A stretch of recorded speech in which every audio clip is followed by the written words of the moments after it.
Bonjour à tous, on va attaquer le deuxième tiers de l'iceberg des théories. Si vous arrivez ici sans avoir vu la première partie, ce n'est pas grave, vous comprendrez quand même, et c'est à partir de maintenant que les théories commencent à devenir moins connues et plus intéressantes. J'ai voulu m'attarder un peu plus dans le développement des théories, donc je vais découper ce tiers en 2 vidéos. Sur ce, on est parti.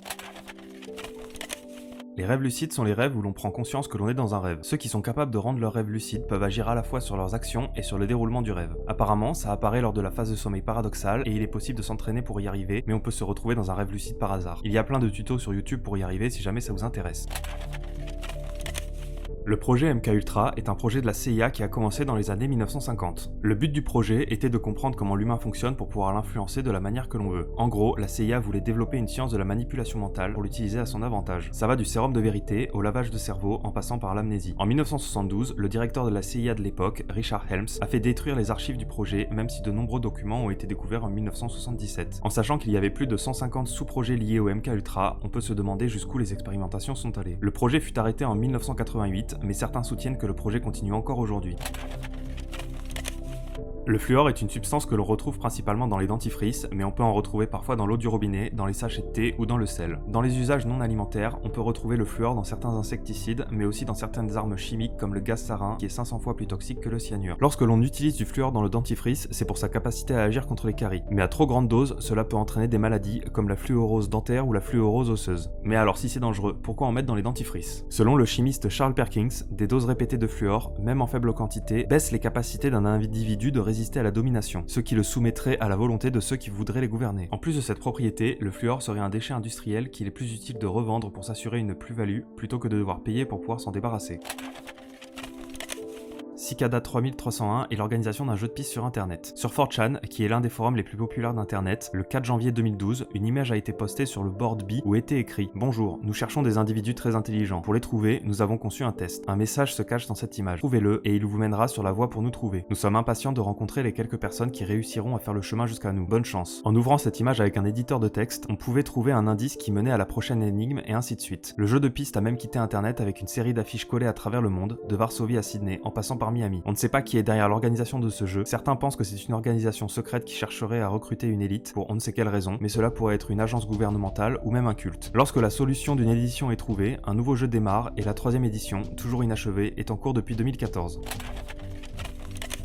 Le McFly Code est une théorie autour du film Retour vers le futur, où des éléments du film auraient prédit les attaques du 11 septembre 2001. Il y aurait de nombreuses références à cet attentat. Par exemple, le logo du Twin Pine Mall ferait référence aux 2 tours, leur affichant étant 1h16 du matin, en la retournant, cela donne 9-11, soit le 9 septembre, faisant référence à la date de l'attaque terroriste. La théorie va un peu plus loin. Le réalisateur de ce film, Robert Zemeckis, a également réalisé The Walk en 2015, où un homme cherche à marcher sur une corde métallique entre les 2 tours du World Trade Center. Ces 2 films seraient liés, et Marty McFly, dans Retour vers le futur 2, en voyageant jusqu'à l'année 2015, serait également le protagoniste du film The Walk. La preuve se base sur les 2 acteurs qui auraient la même tenue et du fait qu'ils soient en 2015 tous les 2.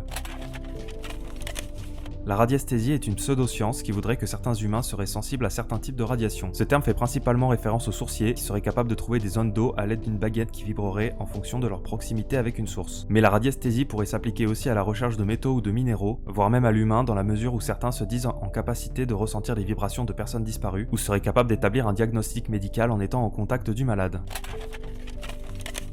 L'amiral Richard Evelyn Byrd était un aviateur de la marine américaine, mais aussi un explorateur polaire. C'est ce point qui nous intéresse. Il a participé à 3 expéditions en Antarctique et la dernière surnommée Opération High Jump s'est déroulée entre 1946 et 1947. Cette opération avait plusieurs objectifs au-delà de la simple exploration de l'Antarctique. L'armée américaine voulait faire des tests sur la psychologie des soldats dans des conditions de froid extrêmes, établir une base pour établir la souveraineté américaine sur ces terres, expérimenter de nouvelles armes, voire développer de nouvelles technologies. Il y a eu une suite d'incidents comme un crash d'avion et des collisions entre des navires et la glace, ce qui poussa l'amiral Byrd, en charge de cette expédition, à mettre fin à cette mission. La théorie apparaît après sa mort, où son fils aurait trouvé un carnet secret dans lequel il expliquait avoir été en contact avec une civilisation souterraine. À bord de son avion, il se serait dirigé vers le centre de l'Antarctique et après avoir passé des montagnes, il aurait vu des mammouths, la température extérieure se serait réchauffée, puis il aurait vu de la végétation, ainsi qu'une ville qui semblait être construite à partir de cristal, et même des avions qui ressembleraient à des vaisseaux extraterrestres. Il serait rentré en contact avec les habitants de cette ville souterraine, qui lui auraient expliqué qu'ils étaient pacifistes, mais que suite à la déflagration des bombes atomiques des humains, ils auraient décidé décidé de venir nous surveiller pour être sûr que l'espèce humaine n'allait pas détruire le monde. À son retour en Amérique, il aurait été mis en quarantaine et on lui a demandé de garder le silence sur ses découvertes. Le gouvernement américain aurait eu connaissance avant lui de cette zone souterraine et aurait mis en place l'opération High Jump justement pour pouvoir établir des bases américaines pour la surveiller et l'explorer. Cette civilisation cachée serait en lien direct avec la théorie d'un royaume situé dans la Terre creuse, appelé Agartha. Agartha est, comme vous l'avez compris, une des théories de la Terre creuse. Je dis une car il y a plusieurs modèles de Terre creuse. On retrouve l'idée de zones souterraines dès l'Antiquité, par exemple avec l'existence des enfers dans la mythologie grecque. Mais c'est Edmund Halley, un astronome britannique, en 1692, qui a émis en premier l'hypothèse que notre Terre serait une coquille creuse contenant deux autres coquilles, séparées par des couches atmosphériques. Il pensait aussi que ces coquilles pouvaient être habitées. En 1913, Marshall Gardner, dans son livre Un voyage vers l'intérieur de la Terre, décrivit la possibilité d'une Terre creuse avec un soleil en son centre. Il alla même jusqu'à breveter son modèle de Terre creuse. C'est à ce moment que les choses ont basculé. Des écrivains se sont mis à penser que des êtres supérieurs, avec des degrés élevés de conscience, vivent sous terre dans un royaume nommé Agartha. Agartha aurait plusieurs entrées, en Antarctique, au pôle Nord, au Tibet, au Pérou et en Californie, et les ovnis auraient leur base secrète là-bas. Il y a eu des tentatives d'expédition par des civils, mais soit elles n'ont rien donné, soit elles ont été annulées. La théorie du contrôle de la météo est une théorie qui se base sur l'observatoire situé en Alaska nommé High Frequency Active Auroral Research Program, dont l'acronyme est HAARP. Cet observatoire américain a pour but d'étudier l'ionosphère, qui est une couche de l'atmosphère dont l'altitude est située entre 70 et 1000 km. Pour étudier cette couche de l'atmosphère, les antennes de cet observatoire causent des orages magnétiques. Selon la théorie conspirationniste, la portée de ces antennes serait bien plus puissante et ce serait une arme du gouvernement américain, dont le but est de modifier le climat, de détruire ou détourner des avions, voire même d'influencer les comportements humains. Et HAARP serait la cause de nombreuses catastrophes naturelles à travers le monde. L'énigme du nombre 23 est la théorie qui veut que ce nombre aurait une signification particulière, notamment dans les événements graves qui causeraient des morts. Le nombre 23 aurait aussi des échos dans les différentes religions, mais c'est sans doute un biais cognitif qui fait que l'on remarque ce nombre parce que justement on le recherche. Les projections astrales désignent le fait de pouvoir quitter son corps de manière à explorer librement les zones aux alentours. Cela se base sur la croyance de l'existence d'une cohabitation entre un corps astral et un corps physique qui pourrait se séparer temporairement. Il y a eu des expériences effectuées par des scientifiques où les informations écrites auraient été cachées dans certaines zones inaccessibles à celui qui devait effectuer la projection astrale. Le but étant d'aller voir ces informations, puis de les donner aux scientifiques. Certains résultats semblent parfois concluants. Il existerait dans ce monde astral des entités protectrices ainsi que des entités négatives qui se nourriraient de l'énergie de l'esprit. Mais a priori, il n'y aurait pas de vrai danger à faire des sorties astrales. Si toutefois cela existe et que ce n'est pas une sorte de rêve lucide ou un bug neurologique du cerveau. Les succubes sont des démons féminins qui abusent des hommes en absorbant leur énergie sexuelle. La version masculine de ces démons est l'incube. Sans vouloir trop m'avancer, je pense qu'on en a tous croisé quelques-uns. Les Néphilim sont des êtres bibliques que l'on retrouve dans la Genèse. Ils seraient le résultat de l'accouplement entre les fils de Dieu et les femmes humaines, mais on n'est pas certain ni de qui seraient ces fils de Dieu, ni de qui sont ces femmes humaines. Ces fils de Dieu seraient les anges déchus, car le mot Néphilim pourrait se traduire comme ceux qui sont tombés, et certains assimilent les Néphilim aux géants, mais au final ce seraient plutôt des entités bibliques hybrides. Lors de la course à l'espace durant la guerre froide, le premier homme à être parvenu à effectuer un vol dans l'espace est Yuri Gagarin, le 12 avril 1961. La théorie des cosmonautes fantômes dit que, du fait de l'aspect dictatorial du gouvernement soviétique et de leur culture du secret, il n'a pas été le premier à être envoyé dans l'espace, mais que c'est le premier à être revenu en vie. L'idée aurait été d'annoncer les succès spatiaux uniquement après leur réussite. Cette théorie veut donc qu'il y ait des cadavres de cosmonautes anonymes qui flottent dans l'espace, ce qui aurait été prouvé comme faux, mais des doutes subsistent toujours. Durant la nuit du 1er au 2 février 1959, il y a eu la mort de 9 randonneurs dans l'une des montagnes du mont Oural en Russie. Le chef du groupe, Igor Dyatlov, a donné son nom au col de la montagne où s'est déroulé cet événement. Ce n'est pas rare que des alpinistes meurent en montagne, mais le contexte de leur mort est si énigmatique que les autorités soviétiques ont conclu qu'une force irrésistible avait causé la mort de ces randonneurs. Parmi les éléments étranges, on retrouve le fait que leur tente avait été déchirée de l'intérieur, que l'on avait retrouvé leur corps dans un rayon de 1,5 km, qu'il n'y avait pas de signe de lutte, mais que des côtes ont été cassées et des crânes brisés. Il manquait des yeux et une langue à 2 randonneurs. Il y avait aussi sur les vêtements de 2 autres randonneurs des auto-radioactifs. Si des théories folles se sont mises en place, une enquête récente prouverait que tout cela aurait pu être la cause d'une avalanche. La glande pinéale est une petite zone du cerveau qui sécrète de la mélatonine, donc aide à la régulation des rythmes jour-nuit et agit sur le sommeil. Elle augmente en taille chez les humains dans l'enfance, puis se stabilise. Selon le philosophe René Descartes, cette glande serait le siège de l'âme, car c'est la seule partie de la tête qui n'est pas double. Toutefois, on a découvert qu'elle est bien double, mais que les 2 hémisphères de la glande pinéale sont quasiment fusionnés. Mais certains la considèrent quand même comme le centre spirituel de l'homme. Elle serait liée au 3e œil, que l'homme aurait au niveau du front. Chez l'adulte, la glande pinéale peut se calcifier. La calcification est une accumulation anormale de dépôts de calcium, la zone calcifiée devient alors plus dure. Au vu des hautes doses de fluor que l'on peut trouver dans la glande pinéale, on retombe sur les dangers du fluor vus avant dans cette vidéo. Cette calcification causerait des troubles du sommeil, mais aussi causerait beaucoup de mauvaises choses comme le sentiment de dépression, des anxiétés et des comportements alimentaires de type boulimie ou anorexie. Honnêtement, ça fait peur d'imaginer qu'une petite partie de son cerveau va se durcir.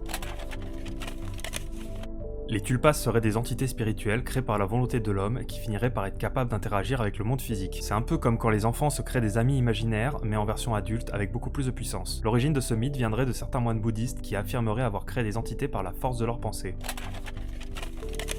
Pour cette théorie, je vais aller à l'essentiel, mais ça reste une grosse théorie du complot. Si ce sujet vous intéresse, allez fouiller par vous-même. Il y a plein de projets expérimentaux existants ou supposés qui gravitent autour de ce sujet. L'opération Bluebeam est la théorie qui voudrait que l'élite mondiale développe une technologie qui afficherait dans le ciel une représentation holographique de Dieu, et que chacun entendrait une voix dans sa tête, de manière à unir l'intégralité des citoyens du monde sous une seule religion unique. Cela ferait partie de l'agenda du nouvel ordre mondial. Les chemtrails serviraient à épaissir l'atmosphère, de manière à y afficher des hologrammes, et tout ce qui est antenne 5G et diffusion d'ondes en général serait le préambule au message télépathique que l'on entendrait. L'idée finale serait le gouvernement mondial d'une élite, ainsi qu'une nouvelle religion gouvernée par l'Antéchrist.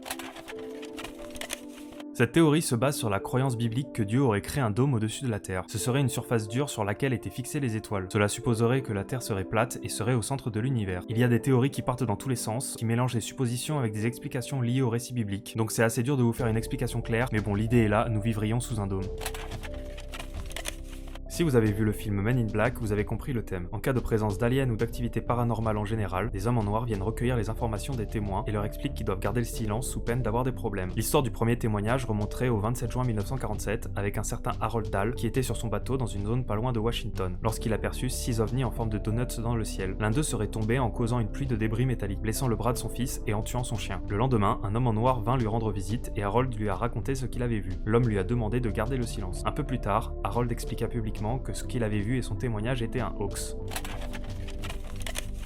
The Boy in the Box fait référence à une histoire tragique qui concerne un meurtre d'enfant non élucidé. On a retrouvé un enfant mort dans une boîte dans un parc en Pennsylvanie. La police pensait vite trouver son identité, mais personne ne semblait le reconnaître. La police a imprimé 400 000 flyers et en a disposé dans toutes les villes aux alentours, mais cela n'a rien donné.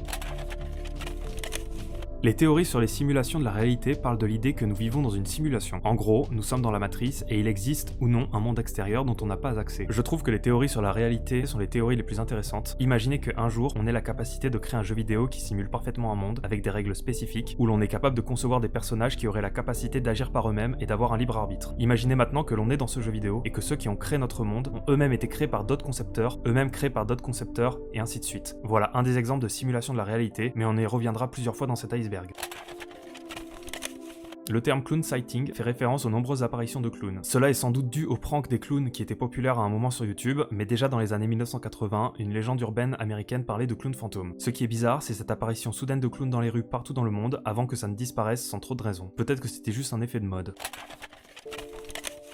Je pense que je n'ai pas besoin d'expliquer le titre de cette théorie, l'espace n'existerait pas. J'ai trouvé plusieurs théories sur ce sujet, mais celle qui semble la mieux expliquer serait que les élites mondiales, toujours sur la base du nouvel ordre mondial, du projet Bluebeam, etc., voudraient unifier les peuples de la Terre sous le commandement d'un seul gouvernement. Mais vu que les différents pays ne veulent pas abandonner la conception des frontières, il faudrait qu'il y ait une vision plus large. En gros, s'il y a une menace extraterrestre, tous les humains de la Terre seraient ok pour s'unir de manière à lutter contre un envahisseur galactique. Et donc l'espace serait un truc artificiel pour nous faire accepter l'idée d'un gouvernement unique, et qui serait le seul capable de défendre la Terre entière. Ce sujet sera la dernière théorie de cette vidéo, la seconde partie du deuxième tiers sera dans la prochaine vidéo. Le panthéisme est une idée philosophique qui voudrait que Dieu soit tout. Pour essayer d'expliquer ça simplement, dans les religions monothéistes ou polythéistes, les dieux sont en dehors du monde. Ils ont créé la terre, les hommes et ainsi de suite, alors que selon le panthéisme, Dieu serait la somme de tout ce qui existe. Dieu ne serait pas le créateur, mais serait dans la création. Donc vous, moi, les arbres, tout ça en fait, ça constituerait Dieu. Le panenthéisme est la version à mi-chemin entre le panthéisme et le théisme tel que représenté par les religions. Je n'irai pas plus loin dans l'explication parce que je n'ai pas tout compris, et vu que je suis pas un pro de la théologie, si j'ai mal présenté ces concepts et que vous en savez beaucoup plus que moi, l'espace commentaire est là. Merci à tous d'avoir regardé cette vidéo jusqu'à la fin, le petit like, le petit abonnement et le petit partage ça fait toujours plaisir, et la suite arrive bientôt, des bisous.